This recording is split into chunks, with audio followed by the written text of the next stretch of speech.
Magandang araw sa inyong lahat.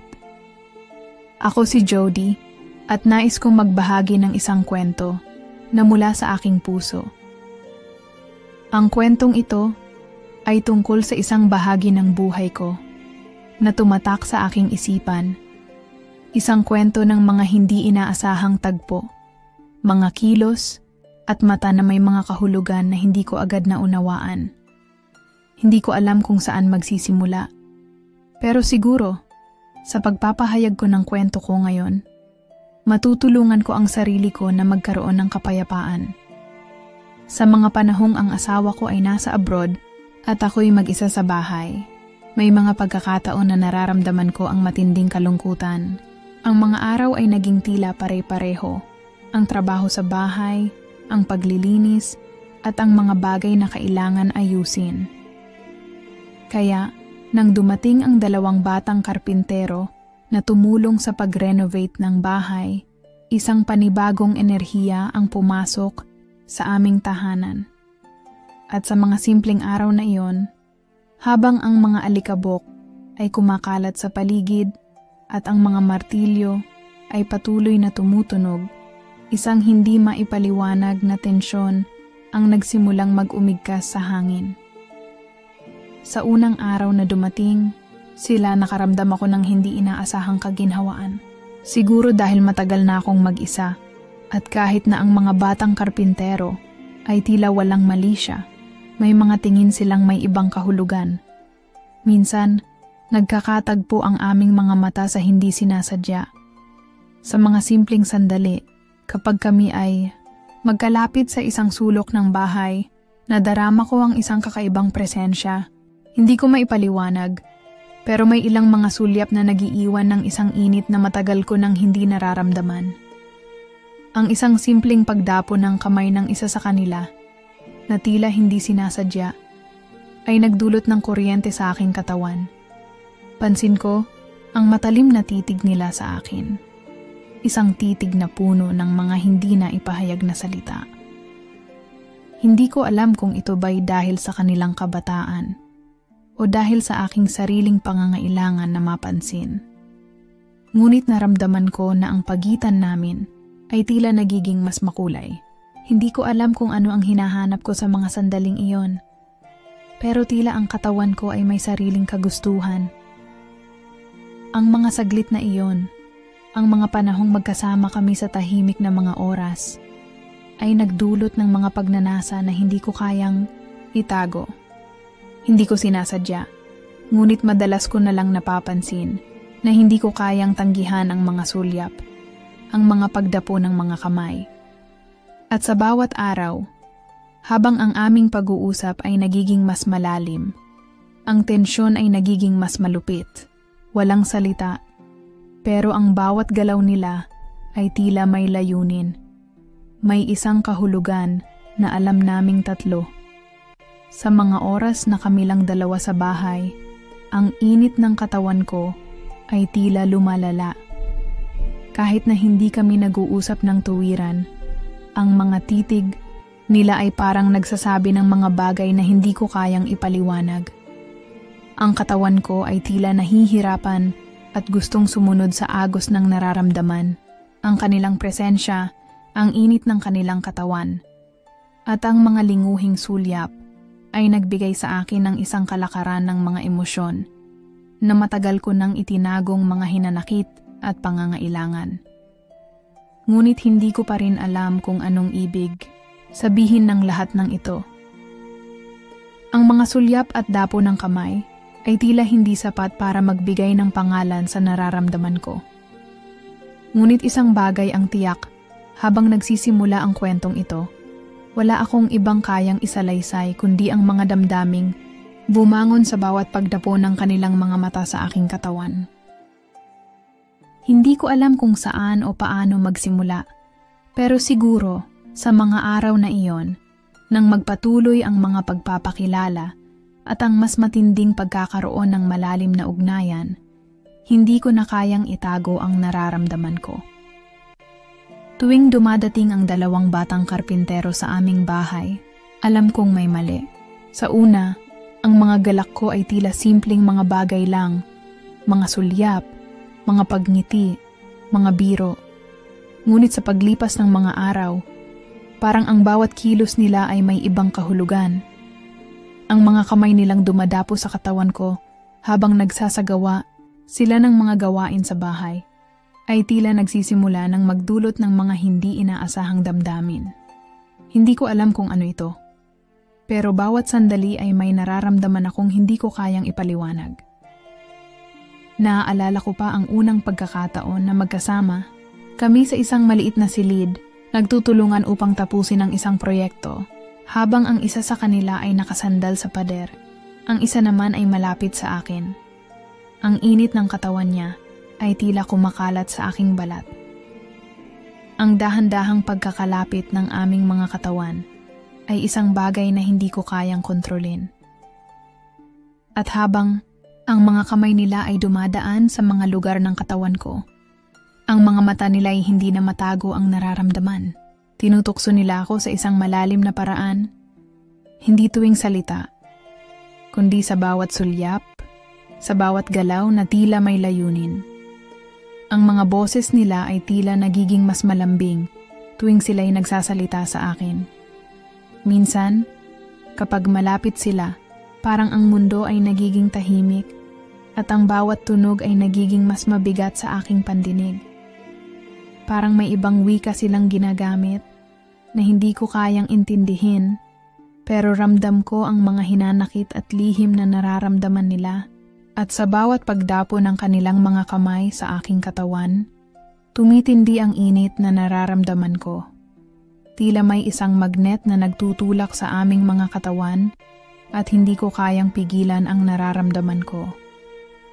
Isang hapon, habang ang araw ay papalubog at ang silid ay tila nagiging mas intimate, naramdaman ko na tila ang hangin ay nagiging mas mabigat. Nasa tabi lang kami, nag-uusap tungkol sa hindi naman gaanong mahalagang bagay. Pero sa paraan nila ng pagsasalita, ang bawat tunog ng kanilang boses ay nagiging mas mabigat. Ang mga mata nila, na dati tila walang mali siya, ngayon ay may kakaibang liwanag. At habang nagkakatinginan kami, isang bagay na hindi ko kayang ipaliwanag ang nagpasiko sa akin. May mga sulyap silang nagbigay sa akin ng isang damdaming matagal ko nang hindi nararamdaman. Desire. Habang ang kanilang mga katawan ay lumalapit sa akin, ang bawat sandali ay tila isang pagsubok ng aking lakas ng loob. Ang puso ko ay mabilis, na pumalo, at ang bawat paghinga ko ay tila nagiging mabigat. Hindi ko kayang itanggi ang nararamdaman ko. Hindi lamang ito dahil sa kanilang malalapit na katawan, kundi sa pagiging ganap na may iba sa kanilang presensya. Sa mga gabing iyon, naging mas matindi ang tensyon sa pagitan namin. Ang bawat salita nila ay may pagnanasa, at ang mga tingin nila'y puno ng mga bagay na hindi ko kayang ipaliwanag. Tulad ng dati, hindi ko kayang sabihin kung ano ang ibig sabihin ng mga sandaling iyon. Pero ang nararamdaman ko, ang init na nagmumula sa kanila ay isang bagay na patuloy na humahabol sa akin. Naging mas matindi ang aming koneksyon, at ang bawat sandali ay tila isang paghihirap at ligaya ng magkasabay. Magandang araw muli. Ang mga sumunod na araw ay puno ng hindi maipaliwanag na mga emosyon, at sa pagninilay ko sa lahat ng nangyari, hindi ko alam kung paano ako dapat mag-react sa mga susunod na pangyayari. Matapos ang mga sandaling iyon na nagdulot sa akin ng matinding tensyon, isang gabi, naramdaman ko ang isang pagbabago sa paraan ng kanilang pakikisalamuha sa akin. Ang mga sulyap, ang mga dahan-dahang pagdapo ng kanilang mga kamay. Lahat ng ito ay nagbigay ng isang kuryente sa katawan ko na hindi ko kayang itanggi. Nang magtapat sila sa akin, na hindi nila sinasadyang naramdaman din ang parehong init, ako ay naguluhan. Hindi ko alam kung paano ko dapat tanggapin ang mga sinabi nila. Sa mga oras na iyon, hindi ko alam kung dapat ba akong matakot o magsaya. Ang nararamdaman ko ay isang halo ng takot, pananabik at pagkabigla. Naisip ko, Paano kung hindi nila ako naiintindihan? Paano kung mali ako?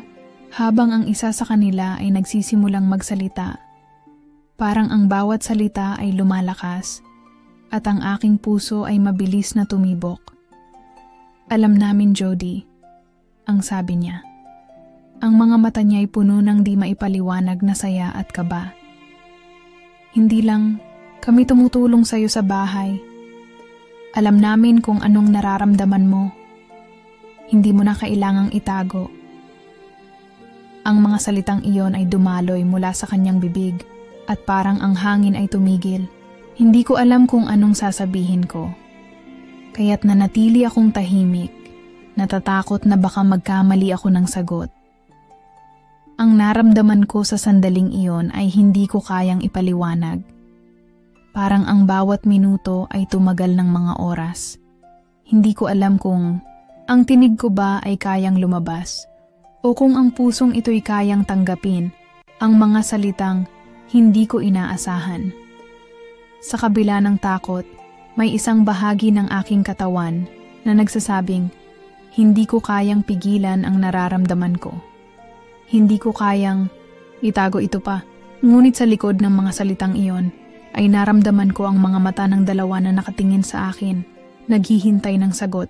Ang isa sa kanila ay dumaan sa aking tabi at sa dahan-dahang pagdapo ng kanyang kamay sa aking braso, ang aking katawan ay tila nag-init.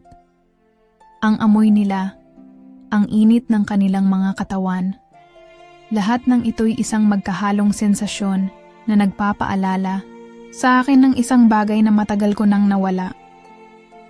Bago ako magbigay ng sagot, napansin ko ang mga tingin nila. Ang mga mata nila ay tila nagsasabing, ito na ang pagkakataon. Ano ang gagawin mo? Walang nagbago sa paligid, ngunit ang bawat hakbang nila ay tila may malalim na kahulugan. Ako, na naguguluhan at natatakot, ay nagsimulang mag-isip. Hindi ko alam kung paano ako dapat mag-react. Ang lahat ng ito ay puno ng takot, pero may isang bagay sa kanilang mga mata. Isang bagay na nagsasabing, hindi mo kailangang magtago. At sa mga sandaling iyon, hindi ko kayang itago ang nararamdaman ko. Hindi ko na kayang magpanggap na hindi ko naiintindihan ang mga nangyayari. Hindi ko kayang iwasan ang mga sulyap, ang malapit na presensya nila. Ang lahat ng ito ay tumitindi at ako'y natatakot na baka hindi ko kayang makontrol ang mga susunod na hakbang. Hindi ko alam kung paano ako magsisimula. Ang mga araw matapos ang nangyari ay naging magulo sa aking isipan. Laging may kalituhan sa puso ko at habang ang mga karpintero ay patuloy na naroroon sa bahay, hindi ko kayang iwasan ang mga tingin nila. Ang bawat galaw nila, bawat pagdapo ng kanilang mga kamay, ay may kasamang kuryente na nagsasabing, narito pa kami, Jody. Ang hindi ko kayang itago ay ang patuloy na pagnanasa na nag-uumapaw mula sa bawat sulyap nila sa akin. Pero hindi ko alam kung anong gagawin ko. Si Ben, ang asawa ko, ay tumatawag at nagte-text. Ngunit hindi ko kayang sagutin siya. May mga pagkakataong pakiramdam ko ay gusto ko nang umalis at magtago sa isang lugar na walang makakaalam. Ngunit sa kabila ng lahat ng ito, alam ko na ako ang may kasalanan. Nag-aalala ako sa kanyang reaksyon kung malaman niyang may nangyaring hindi tama. Kung mababatid niyang may hindi na ako muling makakayang baguhin sa sarili ko. Ngunit sa kabila, ng guilt na umaabot hanggang sa mga buto ko, mayroong isang bahagi sa akin na hindi kayang iwasan ang init na dulot ng kanilang mga mata, ang tensyon na nagmumula sa kanilang mga kilos at salita. Hindi ko kayang pigilan ang sarili ko. May mga gabi na sila ay malapit sa akin, nakatingin sa akin, naghihintay ng pagkakataon. Ang mga galak nila ay nagsisilbing paalala na, bagamat ang kasalanan ko ay matinding mabigat, mayroon din akong matinding pagnanasa na hindi ko kayang itanggi. Ang mga sandaling nag-uusap kami ng mga karpintero, hindi ko na kayang kontrolin ang mga mata ko. Laging may kahulugan, Laging may tinatagong pananabik. Hindi ko kayang tugunan ang mga titig nila. Laging magkasama ang init ng katawan ko at ang kirot ng mga nagdaang sandali. Ang mga araw ay dumadaan na para bang walang nangyari. Pero ang pagitan namin ay punong-puno ng tensyon. Saksi ang bawat sulok ng bahay sa lahat ng mga tingin, mga sulyap, at mga galaw na hindi maipaliwanag. Ang mga katawan nila, kahit na wala nang ginagawa, ay patuloy na dumadapo sa akin sa hindi inaasahang pagkakataon. At sa bawat pagdapo ng kanilang kamay, ang katawan ko ay tila nagiging mas sensitibo, na para bang bawat galaw nila ay may kaakibat na pagnanasa na hindi ko kayang kontrolin. Pilit kong itinatago ang lahat ng ito kay Ben. Hindi ko kayang aminin ang aking mga pagkakamali, ang mga naisin na hindi ko kayang iwasan. Ngunit sa kabila ng lahat ng pagsusumikap kong itago ang katotohanan, hindi ko na kayang ilihim ang tensyon na pumapaligid sa amin. Ang bawat sandali na magkasama kami, ang bawat huni ng mga martilyo at kahoy na gumagalaw, ay nagsisilbing paalala na ang ating mga katawan at isip ay hindi kayang itago ang lahat ng lihim. Hindi ko alam kung hanggang kailan ko kayang pigilan ito. Ang bawat pag-ikot ng araw ay tila isang labanan ng mga emosyon, ang hiya, ang guilt, at ang matinding pagnanasa. Hindi ko kayang limutin ang mga titig nila, ang mga sulyap na tila nagsasabing, wala ka ng takas. Sila ay patuloy na nandiyan, at ako ay natatakot sa kung anong darating. Kung ang lahat ng ito ay magdudulot ng pagkawasak o ng isang uri ng kaligayahan na hindi ko kayang tanggapin. Alam ko na mali ang mga nangyari, pero hindi ko kayang pigilan ang sarili ko. Hindi ko kayang takpan ang mga nararamdaman ko. Sa mga gabing mag-isa ako sa bahay, ang mga alaala nila ay bumabalik. Yung init na naramdaman ko nang magkalapit kami. Yung mga titig nila na para bang may iniisip sila na hindi ko kayang ipaliwanag. Hindi ko maalis sa isip ko ang mga sandaling iyon. Ang bawat haplos ng kanilang mga kamay. Ang mga salita nila na dahan-dahan at puno ng kabuntot na hindi ko alam kung paano haharapin. Wala akong ibang gustong gawin kundi magtago sa aking sariling mga damdamin. Parang ang bawat hakbang ko ay may kasamang hiya at pagkakasala. Bakit ba ako nakaramdam ng ganoon?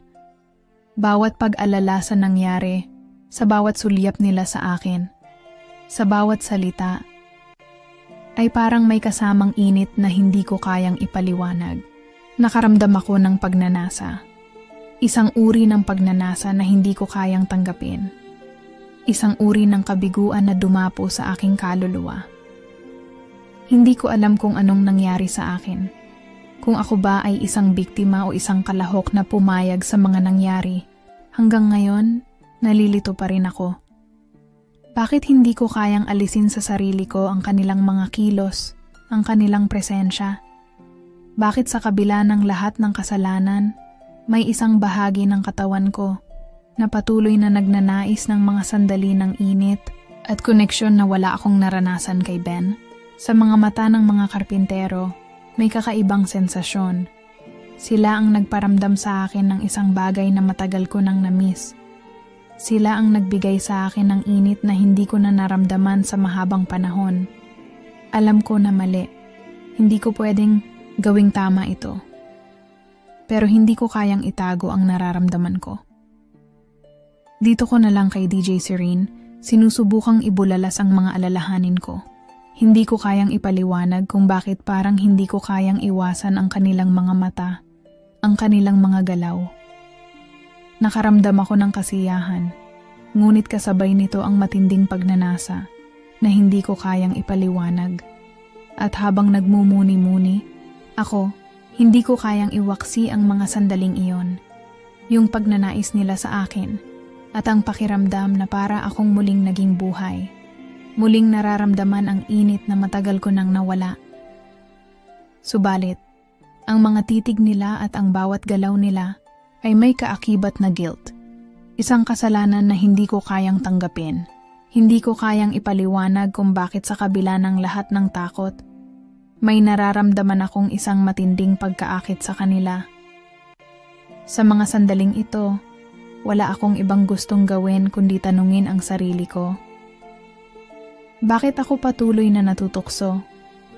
Bakit hindi ko kayang iwasan ang nararamdaman ko? Ang mga emosyon ko ay magulo at nahirapan akong tanggapin ang lahat ng ito. Huwag sana akong husgahan, pero sa mga oras na mag-isa ako, sa mga sandaling wala si Ben, hindi ko kayang kontrolin ang sarili ko. Hindi ko inaasahan ang mangyayari. Isang araw, habang naglilinis ako ng bahay, nakatagpo ako ng isang lumang larawan sa mesa ni Ben. Isang larawan na matagal ko nang nakalimutan. Nakaupo ang isang batang lalaki sa tabi ni Ben, may ngiti sa kanyang mukha at masaya. Kinuha ko ang larawan at tiningnan ang pangalan sa likod. Carlos, anak ng tita ni Ben. Natigilan ako. Hindi ko siya kilala, pero may kakaibang pamilyaridad ang mukha niya. Parang may koneksyon na hindi ko kayang ipaliwanag. Ang pangalang ito, Carlos. Ang pangalan ng isa sa mga karpintero na nagtatrabaho sa bahay namin. Hindi ko kayang tanggapin agad ang aking nakita. Tumakbo ang mga tanong sa isip ko. Paano ko hindi nalaman ito? Paano hindi ko nakita na ang batang karpentero na ito na nagpapainit ng katawan ko ay isang malapit na kamag-anak ng asawa ko? Hindi ko kayang itago ang pagkabigla at takot na nararamdaman ko. Sa kabila ng mga titig nila, sa kabila ng bawat galak at kirot na dulot ng mga sandali, namin hindi ko alam na may ibang koneksyon pala sila. Lumapit ako sa kanila nang hindi nagpapakita ng alinlangan. Gusto kong magtanong. Gusto kong magpakita ng hindi pagkakaintindihan. Ngunit ang takot ay patuloy na lumalim sa aking dibdib. Si Carlos, ang batang lalaki na walang kalaban-laban, at ang aking asawa na hindi ko kayang tanungin ng diretsyo. Paano ko malalaman kung siya ba ay alam ang nangyayari? Paano ko malalaman kung ang pagmamanipula ng mga damdamin ko ay hindi lang mula sa mga karpintero, kundi pati na rin mula sa taong pinakamahal ko? Ang mga sandaling iyon ay nagpatuloy na parang isang bangungot. Habang nagpapatuloy ang mga karpintero sa kanilang trabaho, ako ay nakatambay sa isang sulok ng bahay, nakatingin sa kanila, naghahanap ng mga sagot na hindi ko kayang ipalabas. Sila, na may mga sulyap na puno ng lihim, ay hindi ko alam kung paano ko haharapin. Hindi ko kayang tanggapin na ginamit nila ang relasyon namin upang magtago ng mas malalim na motibo. Ibinigay ko ang aking katawan, ngunit hindi ko alam na ang mga sandali ng init na iyon ay hindi lamang para sa akin. Si Carlos, siya pala ang lihim na koneksyon sa lahat ng ito. Ang bawat sensasyon na naramdaman ko ay parang may dahilan. Hindi lang ako ang niloko. Ang asawa ko, ang pinakamahal ko, ay may kasalanan rin. Tila lahat ng nangyari ay parte ng isang laro na hindi ko pa nauunawaan noon. Ngunit hindi ko kayang aminin ito sa aking sarili. Hindi ko kayang itigil ang mga nararamdaman ko at ang mga susunod na araw ay magiging mas magulo kaysa sa inaasahan ko. Wala na akong matakasan. Nasa harap ko sila ngayon. Si Ben at ang mga karpintero. Si Carlos, ang batang lalaki na hindi ko alam kung paano ko matuturing ngayon. At ang ibang mga kamag-anak na lumabas upang magbigay ng kanilang pahayag. Ang bawat mata nila ay nakatuon sa akin at ang bawat saglit ay puno ng bigat na hindi ko kayang ipaliwanag. Dati, ang mga sulyap nilang ito ay puno ng init ng hindi masabi-sabing mga damdamin. Ngayon, naroroon na ang galit, ang takot, at ang lahat ng mga lihim na matagal nang itinago.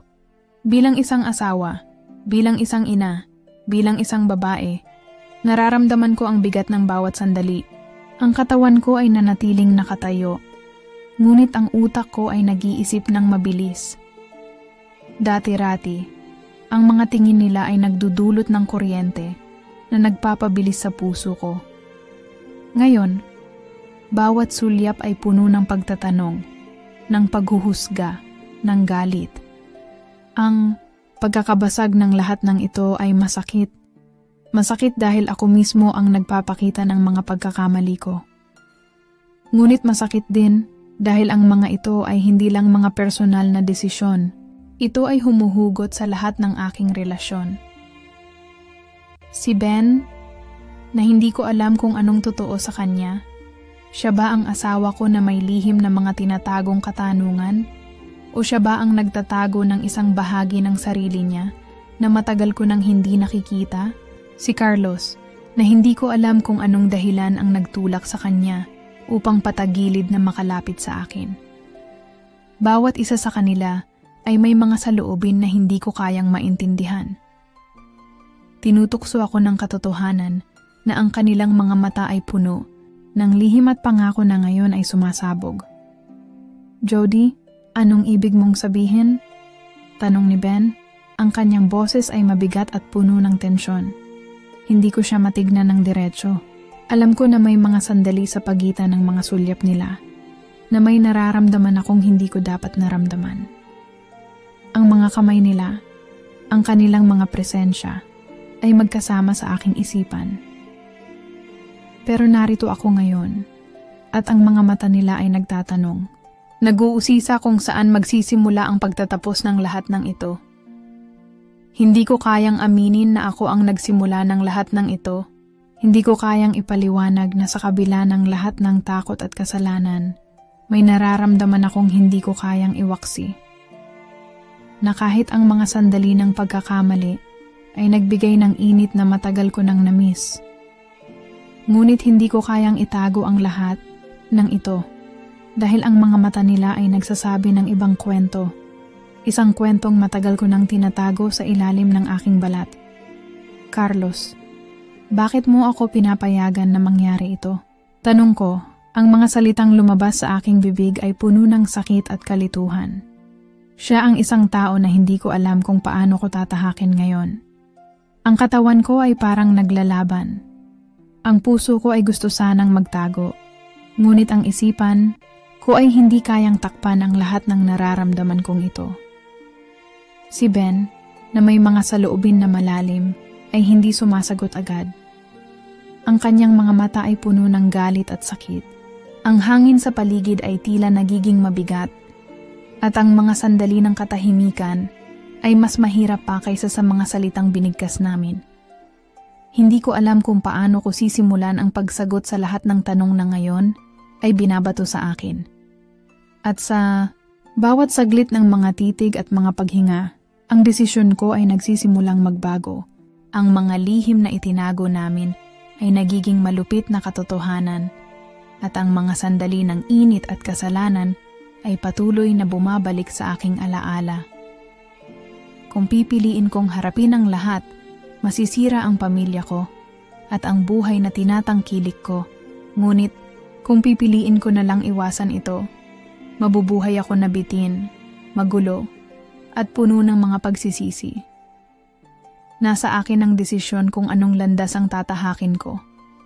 At ang takot ay mas malupit kaysa sa init na naramdaman ko sa kanilang mga kamay.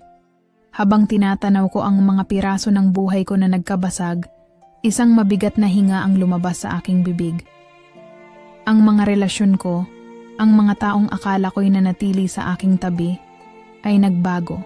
Ang ilan ay naayos. Ngunit marami ang nawasak na parang mga salamin na hindi na kayang buuin muli. Hindi ko alam kung anong klase ng buhay ang matututuhan ko pagkatapos ng lahat ng ito. Ngunit ang alam ko lang ay nagsimula na akong maglakbay upang muling hanapin ang aking sarili. Ang mga karpintero na dating naroroon at sumusuporta sa aking mga pangarap ng pagbabago ay nagbago rin ng direksyon. Ang lahat ng nangyari ay naging masakit na alaala, At sa huli, pinili ko na silang layuan. Hindi ko na kayang ituloy pa ang kahit anong uri ng relasyon sa kanila. Si Carlos, ang kanyang mata na nagsasabi ng hindi ko kayang ipaliwanag, ay isang bahagi ng nakaraan na kailangan ko ng iwan. Ngunit kahit na ganoon, ang mga sandaling iyon ay hindi ko kayang kalimutan. May kalamnan, may init, at may mga ngiti na naging sanhi ng mga tanong sa aking puso. Ngunit ngayon, tanging kalungkutan at pagsisisi na lang ang nararamdaman ko. Hindi ko alam kung paano ko haharapin si Ben.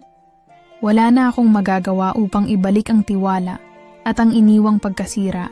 Ang sakit na dulot ng kanyang galit ay matindi. Ang mga sandaling iyon na akala ko'y magaan at puno ng init ay biglang naging mga patibong. Ang mga mata niyang matagal ko nang iniwasan ay nagsasalita ng mga tanong na wala akong sagot. Ang mga piraso ng aking buhay na itinataguyod ko ay nagbago sa mga sandali ng malalim na kabiguan. Ang lihim ay tumagal ng matagal. At ngayon, nasaktan kami pareho. Ang mga hakbang ko papalayo sa nakaraan ay puno ng hirap, ngunit kinakailangan kong tanggapin ito. Hindi ko na kayang itago pa ang katotohanan. Ang lahat ng ito ay hindi lang tungkol sa sexual na alon ng damdamin. Tila ang lahat ay isang laro na pinili ko. Ang mga sulyap, ang mga haplos, ang mga tinig na nagdulot ng init sa aking katawan. Lahat ng iyon ay nauwi sa 100% ng pasakit at kalungkutan. Pero may isang bagay na hindi ko kayang alisin. Isang bagay na nararamdaman ko hanggang ngayon. Ang nararamdaman ko sa kanila ay totoo. Ngunit sa kabila ng lahat, naging hadlang na ito sa aking mga relasyon at buhay. Ngunit sa kabila ng lahat, nang iyon isang bagay ang natutunan ko, na ang pagkakaroon ng mga pagkakamali ay hindi nangangahulugang natapos na ang lahat. Ang mga alalahanin ko tungkol sa aking pamilya, sa aking pagkatao, at sa aking asawa ay naroroon pa. Ngunit sa bawat hakbang ko, natututo akong magpatawad sa aking sarili. Hindi ko alam kung anong hinaharap ang naghihintay, pero alam ko na ang paghilom ko ay magsisimula ngayon. Ang mga pagnanasa, ang mga matamis na sandali ay napalitan ng pangarap na maging buo muli. Ang init na naramdaman ko noon ay naging mga alaala na dulot ng sakit, ngunit pati na rin ng pagkatuto. Sa paglalakbay ko ng pagpapatawad, matututo akong tanggapin ang aking nakaraan at sa kabila ng lahat ng nangyari, muling buuin ang aking pagkatao. Hindi ko alam kung kailan, ngunit alam ko na may bukas para sa akin, kung saan ang buhay ko ay magiging mas matatag kaysa dati. At dito nagtatapos ang aking kwento. Marami man ang pagsubok, mga pagkatalo, at mga alingaw-ngaw na patuloy na bumabalik sa akin. Natutunan ko na ang tunay na lakas ay hindi sa pagtakas, sa mga pagkakamali, kundi sa pagharap sa mga ito. Ang kwentong ito, bagamat puno ng pain at pagsisisi, ay nagsilbing gabay sa aking sariling paglago. Ipinakita nito sa akin na ang pagmamahal, ang kagustuhang magbago, at ang pagpapatawad, lalo na sa sarili, ay mga hakbang na nagsusulong ng mas magaan na bukas. Hindi ko alam kung anong mga hamon ang darating, ngunit natutunan ko ng yakapin ang mga ito. Ang mga piraso ng aking buhay, bagamat minsang nagkabasag, ay muling matutunang buuin. Ang mga aral na dinala ng mga desisyong iyon ay magiging bahagi ng aking lakbay. At sana, sa bawat hakbang ko, makakahanap ako ng kapatawaran at kapayapaan. Salamat sa inyong pakikinig.